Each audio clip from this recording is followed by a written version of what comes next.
இப்போ வண்டியே மோதவில்லை என்கிற போது அண்ணாமலை எந்த புலனாய்வு அறிக்கையை பெற்றார்? வண்டி பைக்கில் மோதிச்சுன்னு சொல்றதுக்கு யார் அவருக்கு உறுதிப்படுத்தியது? அவர் ஏன் முந்திக்கிட்டு வந்து விடுதலை சிறுத்தையிலிருந்து குண்டர்கள்ங்கிறாரு, ரவுடிகள்ங்கிறாரு? அந்த வீடியோவை வெளியிட்டவர்களுக்கும் இவருக்கும் ஏதோ ஒரு தொடர்பு இருக்கிறது. அதனால் திரும்ப திரும்ப நான் சொல்வது இதுதான், அண்ணன் திருமாவளவன் அவர்கள் முதலமைச்சர் ஐயாவை போய் சந்திக்கிறாங்க. சந்திங்க. முதலமைச்சரை சந்திச்சு என்ன சொல்றாங்க? அவர் கார்ல போனாரா? இன்னைக்கு பல வீடியோ நாம பாக்குறோம், தனியார் தொலைக்காட்சி நிறுவனம் பல வீடியோ போட்டு காட்டுறீங்க. அந்த டூ வீலர்ல கார் அடித்தது மிக தெளிவாக, தெல்ல தெளிவாக நமக்கு தெரியுது. அந்த வீடியோ கேப்சர் ஆனது பாத்தீங்கன்னா மிக தெல்ல தெளிவா அந்த டூ வீலர்ல அடிக்கிறாங்க. அதெல்லாம் மறைச்சிட்டு இன்னைக்கு அண்ணன் திருமாவளவன் அவர்கள் ஸ்டாலின் அவங்களை போய் பார்த்து, இது எப்படி இருக்குன்னா, இவர்களை காப்பாற்றிக் கொள்வதற்காக ஆட்சி நடக்குது. ஒரு சாதாரண ரோட்ல போற மனிதரை போய் நீங்க தட்டுறீங்க, கேட்டா முறைச்சு பார்த்தாரு 4 தட்டு தட்டுனுங்கிறீங்க. அதுக்கப்புறம் மருத்துவமனையில போய் நெஞ்சு வலின்னு படுத்திருந்தா அதையும் கேவலப்படுத்துறீங்க. அதை கேள்வி கேட்டா என்னைய மிரட்டுறீங்க. அதை தாண்டி முதலமைச்சரை போய் பார்த்து கம்ப்ளைண்ட் கொடுப்பீங்க. அதுவும் திருமாவளவன் பத்திரிகையாளர் சந்திப்பில் என் பேரை இழுத்து நான் தான் இதற்கு பின்னாடி இருந்தங்கிறார்.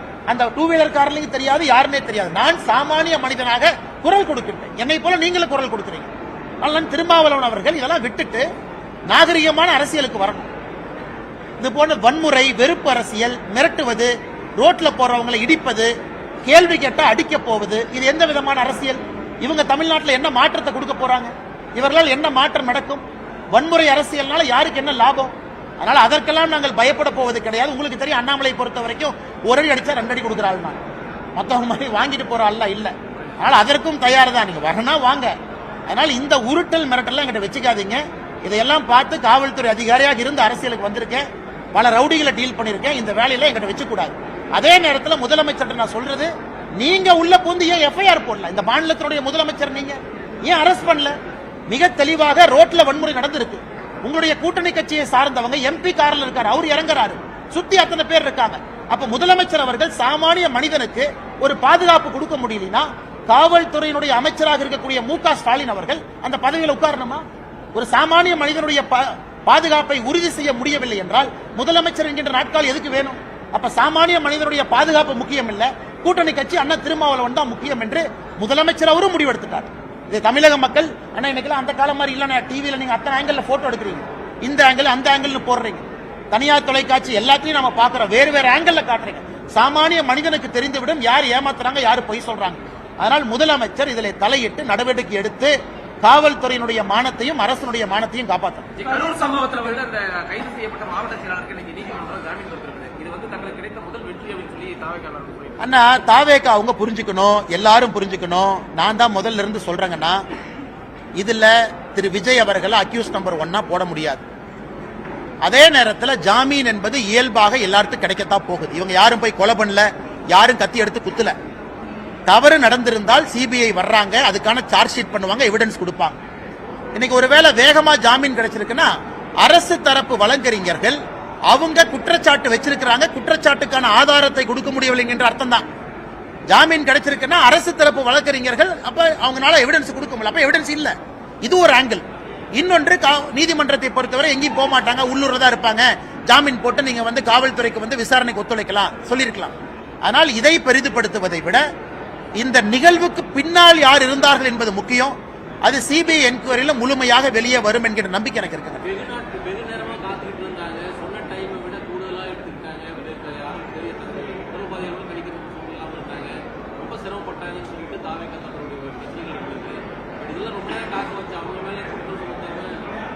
அண்ணா இன்னைக்கு காவல்துறை அவர்களுக்கு எப்போது வேண்டுமானாலும் ஒரு கூட்டத்தை கலைப்பதற்கான முழு அதிகாரம் இருக்கு. எப்போது வேண்டுமானாலும் உள்ள போய் கூட்டத்தை கட்டுப்படுத்துவதற்கான அதிகாரம் இருக்கு. எப்போது வேண்டுமானாலும் அந்த கூட்டத்திற்கு பேசுறதுக்கு ஒரு தலைவர் வர்றாருன்னா வர முடியாது, வெளியே போங்கன்னு சொல்றதுக்கு அதிகாரம் இருக்கு. அந்த அதிகாரத்தை ஏன் பயன்படுத்தவில்லை என்று கேட்கின்றோம். கேள்வி 1. இரண்டாவது, நீங்க சொல்ற பிரச்சனை நடந்திருக்கலாம், ஆமாம், இல்லை என்று நான் சொல்லல. இன்னைக்கு அதையெல்லாம் நீங்க மறந்துட்டு இவங்க மட்டும்தான் தப்பு பண்ணாங்க, நாங்க தப்பே பண்ணலன்னு சொல்றதுதான் நாங்க கேள்வி கேட்கிறோம். நாங்களும் தவறு செய்திருக்கோம்னு ஒத்துக்குங்க. கட்சி தவறு செய்திருக்கா முதல்ல இருந்து நாங்க சொல்றோம். கட்சி தவறு செய்திருந்தால் நடவடிக்கை எடுங்க. அரசு எங்க மேல எந்த தப்பு இல்ல, நாங்க நிரபராதிகள், எங்கேயும் ஒரு தவறும் அரசு சார்பில் நடக்கலின்னு முதலமைச்சர் அவர்கள் கரூரில் இருந்து சொல்றாங்க. அதைத்தான் திரும்ப திரும்ப சொல்றோம். இல்லை, அரசும் தவறு செய்திருக்கின்ற, உங்க மேல நிறைய தவறு இருக்கு. அதிகமான முக்கியத்துவம் உங்களுக்கு தான். ஏன்னா உங்க கையில தான் அதிகாரம் இருக்கு. அதை மறைத்து விட்டு ஏன் ஒருவர் மீது பழியை போட முயற்சிக்கின்றீர்கள் என்பது எங்களுடைய கேள்வி. கரூர் சம்பவத்துக்கு அரசும் தவறு செய்திருக்கிறது அப்படின்னு சொன்னா தாவேகா தரப்புல நம்ம தவறு செஞ்சிருந்தா ஆனா எனக்கு தெரியல. சிபிஐ என்கொயரி நடக்கட்டும். நான் எப்பவுமே சொல்றதுன்னா ஆர்கனைசர்ஸ்க்கு ரெஸ்பான்சிபிலிட்டி இருக்கு. ஆர்கனைசர்ஸ் ரெஸ்பான்சிபிலிட்டி அது சிபிஐ வரும்போது அந்த டேட்டா உங்கள்கிட்ட எங்கிட்ட இல்ல. சரியான முறை வந்தவங்க பாதுகாப்புக்காக கட்சி நிர்வாகிகள் நிறுத்தினாங்களா, அவங்க ஏதாவது தனிப்பட்ட முறையில் ஆம்புலன்ஸ் எல்லாம் ஏற்பாடு செய்திருந்தாங்களா, அந்தந்த மணி நேரத்திற்கு கூட்டம் அதிகமாக வரும் பொழுது அவங்க காவல்துறையை கூட்டம் அதிகமாக வந்துருச்சு 6 மணிக்கு 7 மணிக்குன்னு சொன்னாங்களா, அந்த டேட்டா உங்ககிட்ட இல்ல எங்கிட்ட இல்லைங்கன்னா அது யார் பர்மிஷன் கொடுத்து வாங்கினாங்களோ அவர்களின் மீது முழு பொறுப்பு இருக்கு. அது என்கொயரியில வரட்டும். நான் முதல்ல இருந்து பேசுறது டே 1ல அப்படியே நெரட்டிவ மாத்தி இவங்க தான் தப்புனான்னு கொண்டு போறது தான் முதல்ல இருந்து கண்டிக்கிறேன். அரசு நீங்க எதுக்கு பர்மிஷன் கொடுத்தீங்க, ஏன் கொடுக்கல சொல்லுங்க. நீங்க அவங்கள கைது பண்றதுக்கு முன்னாடி அந்த லோக்கல் சப் இன்ஸ்பெக்டர் சஸ்பெண்ட் பண்ணீங்களா? இல்லை. இந்தியால ஒரு கோவில் திருவிழால 2 பேர் இறந்தாவே லோக்கல் 2 பேர் சஸ்பெண்ட் ஆவாங்க, தாசில்தார் ஆவாங்க, சப் இன்ஸ்பெக்டர் ஆவாங்க. 41 பேர் இறந்த பிறகு ஒரு அரசு அதிகாரியும் கூட பொறுப்பில்லைன்னா எப்படி ஏத்துக்க முடியுங்கன்னா? கரூரில் இருந்து தொடர்ந்து பாரதிய ஜனதா கட்சி கேட்பது, இது இந்தியாவில் எந்த மாவட்டத்தில் நடந்திருந்தாலும் எஸ்பியும் கலெக்டரும் சஸ்பெண்ட் பண்ணிட்டு தான் அடுத்த வேலையை செய்வாங்க. நம்முடைய முதலமைச்சர் அதை கூட செய்யாம டிஃபெண்ட் பண்ணுவதற்கான காரணம் என்ன? அதுதான் ஆச்சரியமா இருக்கு, அதிர்ச்சியா இருக்கு. ஏன் முதலமைச்சர் ஒருதலை பட்சமா செயல் பண்றாங்க? ஆமாம், அரசு பண்றதுக்காக நடவடிக்கை எடுத்த ஆர்கனைசர் தப்ப நாங்க நடவடிக்கை எடுக்க நாங்க பாராட்டுறோம். எல்லாமே இல்லாம ஒருத்தர் மேலேயே நான் திரும்ப திரும்ப போடுவேன் அப்படிங்கிறது தான் எங்களை பொறுத்தவரை நாங்கள் உரிமை குரலாக கேள்வி கேட்பதை எங்கள் கடமையாக கருதுகிறோம். தமிழக ஐபிஎஸ் அதிகாரிகள் கண்காணிப்பு குழுவில் இருக்கக்கூடாதுன்னு சொல்லி உச்சநீதிமன்றம் சொல்லியிருக்காங்க. சட்ட ஆலோசனை நடத்தி தமிழக அரசு உச்சநீதிமன்றத்தை அணுகும் சொல்லி முதல்வர் இன்னைக்கு சட்டமன்றத்தில் அண்ணா முதல்வர் அவர்கள் புரிந்து கொள்ள வேண்டும். மணிப்பூர்ல கலவரம் நடந்த பொழுது மணிப்பூருக்கு வெளியே இருக்கக்கூடிய காவல்துறை அதிகாரிகளை எஸ்ஐடில உச்சநீதிமன்றம் போட்டாங்க. அப்ப மணிப்பூர் அரசு ஆலோசனை நடத்தி எங்க மணிப்பூர் போலீஸ் ஆபீசர் போலின்னு கேட்டாங்களா? இன்னைக்கு தமிழகத்துல சிபிஐ என்கொயரி போட்டிருக்கும் பொழுது அதே உச்சநீதிமன்றம் சிபிஐக்கு என்ன சொல்லியிருக்கிறாங்க? தமிழ்நாடு கேடர், ஆனா தமிழ்நாட்டில் பிறந்திருக்காத 2 ஐபிஎஸ் அதிகாரியை போடுறோம்னு சொல்றாங்க. தவறே கிடையாது. அதிகாரி என்றால் தமிழ்நாடுனா வெளிநாடுல ஒண்ணுதான். அவங்க என்ன நினைக்கிறாங்க? யாரும் இன்ஃபுளுன்ஸ் பண்ணிடக்கூடாது. அதனால் முதலமைச்சர் இதையெல்லாம் பெரிதுபடுத்தி நாங்க ரிவ்யூ பெட்டிஷன் போடுவோம், நாங்க மறுபடியும் உச்சநீதிமன்றத்தை அணுகுவோம் அப்படின்னா அவர் இதை காலம் தாழ்த்தக்கூடிய செயலா மட்டும்தான் பண்றாங்க. இந்தியால பல இடத்துல இது நடந்திருக்கு, தமிழ்நாடு மட்டுமில்லை. பல இடத்துல லோக்கல் ஆபீசர் அவங்க விடல, பல இடத்துல முதலமைச்சர் சந்தோஷப்படணும். கர்நாடகால இருந்து ஆந்திரால இருந்து ஐபிஎஸ் அதிகாரி போடலையே, போட்டுருந்தா மானம் மொத்தமா போயிருக்கும்.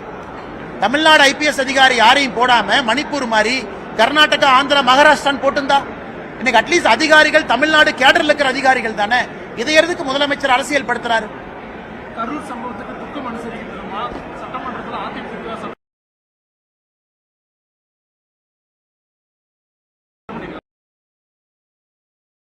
பொறுத்தவரை அவருடைய செயல்பாடு கடந்த 4.5 ஆண்டுகள் பாத்தீங்கன்னா ஒரு திமுக தொண்டனை விட மிக சிறப்பாக இருக்கிறது.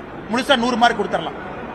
திமுக தொண்டன் கூட கட்சி அந்த அளவுக்கு டிஃபெண்ட் பண்ணல. சபாநாயகர் முழுமையாக திமுகவை டிஃபெண்ட் பண்ணி 100க்கு 100 மார்க் வாங்கியிருக்காரு. முழு பாராட்டு அவருக்கு.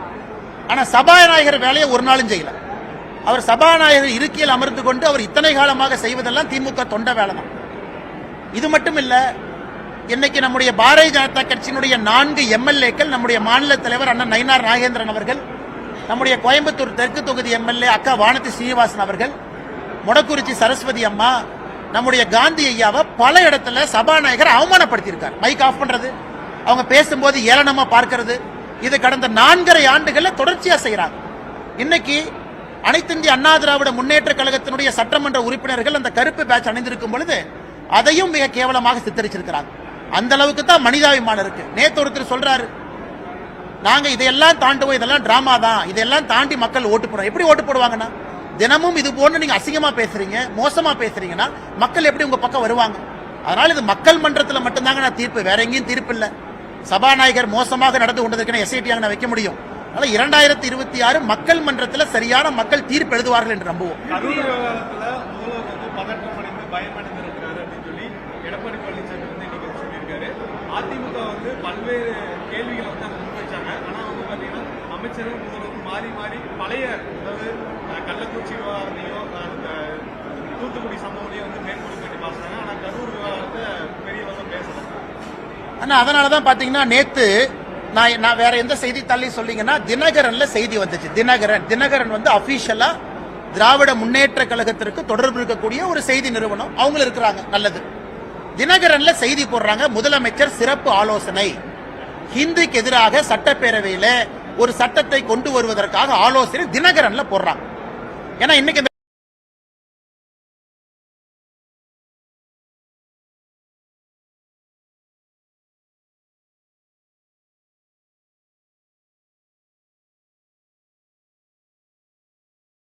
விதமாக திராவிட முன்னேற்ற கழகம் எடுத்தாங்க. இன்னைக்கு பத்திரிகை நண்பர்கள் கேட்ட பிறகு திமுக காரங்க சொல்றாங்க, நாங்க அந்த மாதிரி சொல்லவே இல்லையே, நீங்க எதுக்கு பொய் சொல்றீங்க, நீங்க எதுக்கு பதட்டமாகறீங்க? அப்படி இருக்கும் பொழுது தினகரன் செய்தி ட்விட்டர்ல நேத்து எப்படி வந்துச்சு? அதனால் மறைப்பதற்காக பல விஷயத்தை மாத்தி மாத்தி பேசுறீங்க, நேரடியா கேள்விக்கு பதில் சொல்ல மாட்டீங்க. மாண்புமிகு முதலமைச்சர் ஐயா ஸ்டாலின் அவர்கள் தவறான தரவுகளை கொடுக்குறீங்க. 606 ஒரு நம்பரை சட்டமன்றத்தில் சொல்றீங்க, ஆனா ஏடிஜிபி 500 சொல்றாரு. மத்தியானம் ரிலீஸ் பண்ணிருக்கிற பிரஸ் நோட்ல 350ங்கிறீங்க. எப்படி நண்பரோ எனக்கோ உங்களுக்கோ முதலமைச்சர் மீது நம்பிக்கை வரும்? அதனால முதலமைச்சர் அதிகாரிகள் தவறான வழி நடத்துறாங்களா, இல்ல முதலமைச்சரே தன்னை தவறாக வழி நடத்துறாரா? அவர்தான் நமக்கு சொல்லுங்க.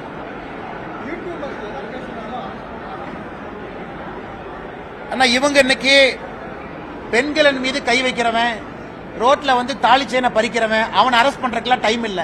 இந்த 2 மணிக்கு இந்த யூடியூப் நடத்துற வீட்டுக்கு போறாங்களா, இதுக்கு தான் டைம் இருக்கு.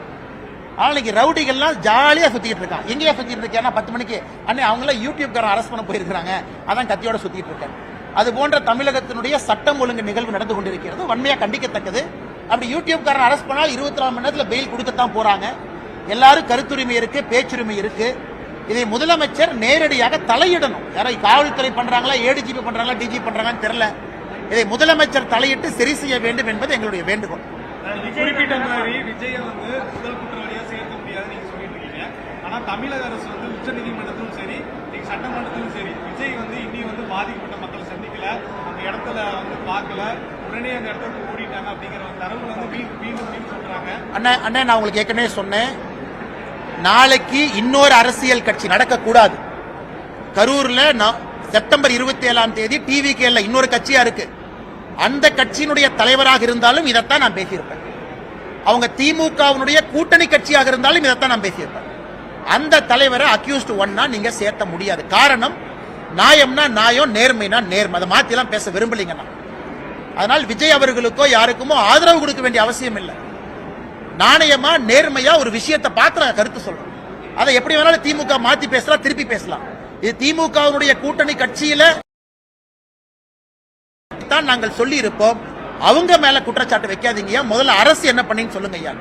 ஆனா இதுல கன்வீனியன்டா political game September 27 Dravida Munnetra Kazhagam ஆடுவதை தான் தோலுரிச்சு மக்கள் மன்றத்தில் நாங்கள் காட்டிக் கொண்டிருக்கிறோம்.